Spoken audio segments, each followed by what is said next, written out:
Welcome to Take Your Base. I'm your host, Flavo Rihanna. Alright, so we ended up having game two of the World Series between the Tampa Bay Rays versus the LA Dodgers. Look, I don't know what happened with Dave Roberts. I'm sorry, not Dave Rogers. Dave Roberts on what he ended up doing so far today when it comes to his managing, but you don't manage a ball game the way that he ended up doing. Now, I felt like the Dodgers had a position where they were going to be able to win a game if he doesn't make the decisions of what he ended up doing. Look, starting pitchers for game two was Blake Snell versus Tony Gonsolin. And you're thinking, wow, what's going on? What he ended up doing? Well, look, this is what he ended up doing. Uh, Tony Gonsolin, got mentioned in being the starter last minute. Didn't Dave Roberts didn't want to reveal, immediately who was going to be the game two starter. Ended up revealing it today. Tony Gonsolin gives up a home run to Brandon Lowe, or Brandon Lau, however you want to pronounce his last name. Gives us a solo home run to him. After one inning, Rays were up by one. Blake Snell pitched fantastic that first inning. His slider looked outrageously great, and his changeup was filthy too. And then he was catching people with that curveball. That curveball was filthy. I can only imagine if I was batting right now and I had to see that curveball, I would freeze too. I mean, you can't blame, players for reacting the way that they ended up doing. But anyways, getting back to Dave Roberts, Tony Gonsolin ended up recording it out in the second inning, and his night was over. So 4 outs, an inning of a third, and you waste Tony Gonsolin, pitching right there. This guy could have gotten you to the fifth or sixth inning, but he panicked because the Dodgers were down a run in the second inning.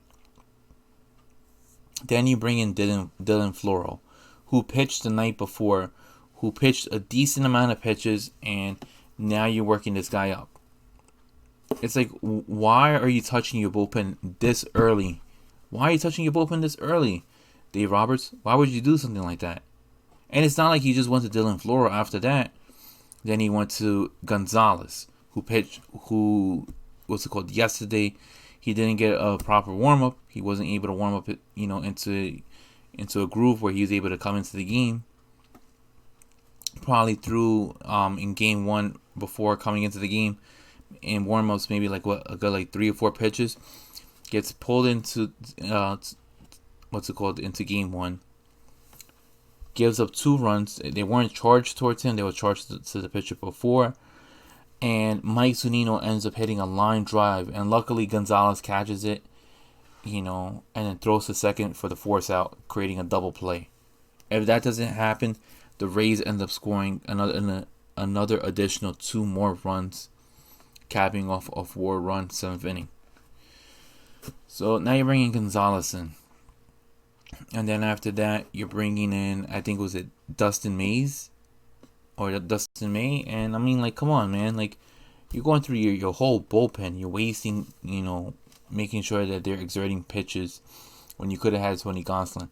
I don't imagine Tony Gonsolin was going to be surrendering more runs per inning.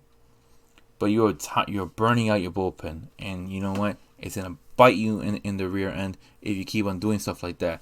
Look, Kevin Cash had the right idea, sure. Why am I gonna say Ian Snell again? Blake Snell, had a good performance until the 5th inning, but hey, that 2-run home run by Chris Taylor. I understand why Kevin Cash pulled him in. My man had pitched 4 2/3 innings, had 9 strikeouts, ties his season high. I believe he had like a walk, but he pitched phenomenal, and he was also having, the perfect game up until the 5th inning, and then it got ruined by Chris Taylor's 2-run home run.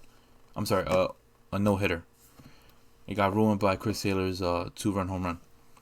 Then Kevin Cash brings in the 6th inning Nick Anderson. He shuts the door. In the 6th. I'm sorry. He brings in Nick Anderson in the 5th to close out the 5th. Then, he pitches in the 6th, closes that out. Then you're bringing in Pete Fairbanks, who does his job. So it's like you see the way that Tampa is managing the game as opposed to, the Dodgers. Dodgers could have at least, had Tony Gonsolin pitching for to like the fourth inning, fifth inning at least.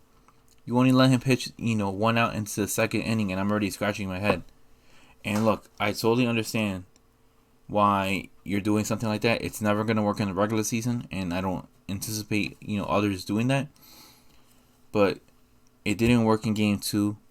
Dave Roberts, don't do that in Game 3. I understand you have a day off tomorrow. Going into Friday, don't be starting to put in like 4 or 5 different pitchers coming in one ball game.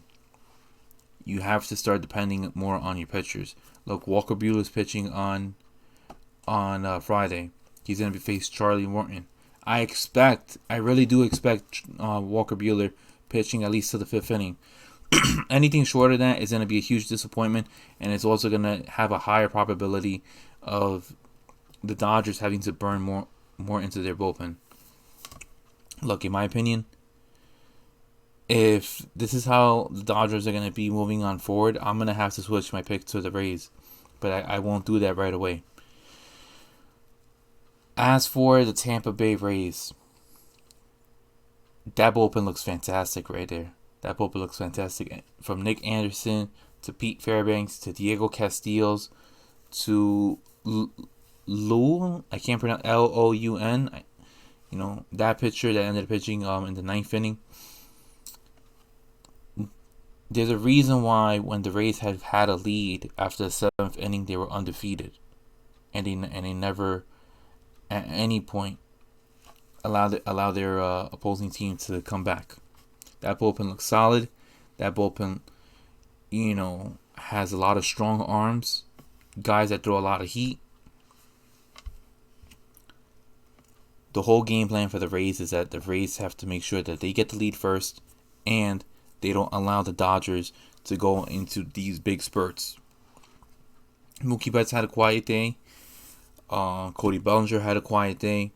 So when your stars are not performing, you need to start chipping away at the lead and making sure that all your other players are chipping away at the lead.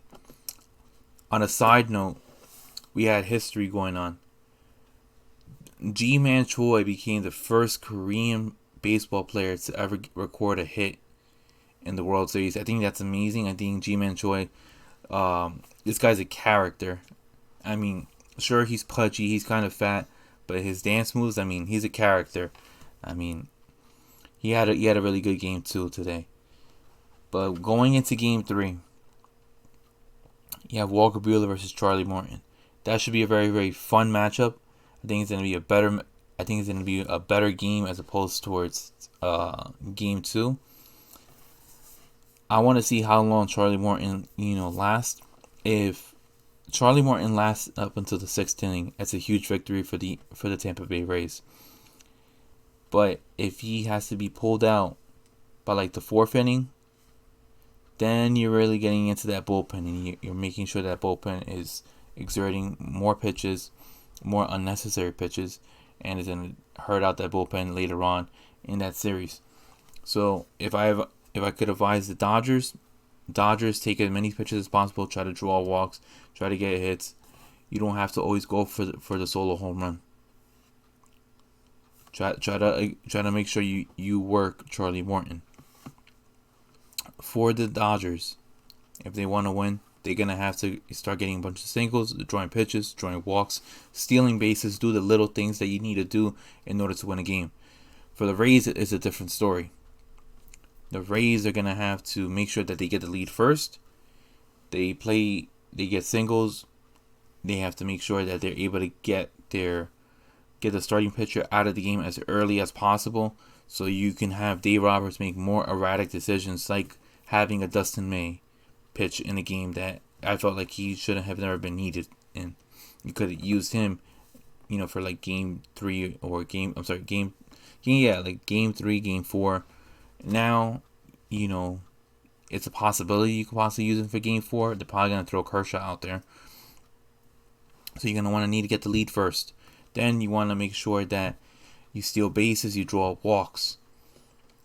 And as long as you're able to get your bullpen the lead by the 7th inning, it should be lights out for you guys.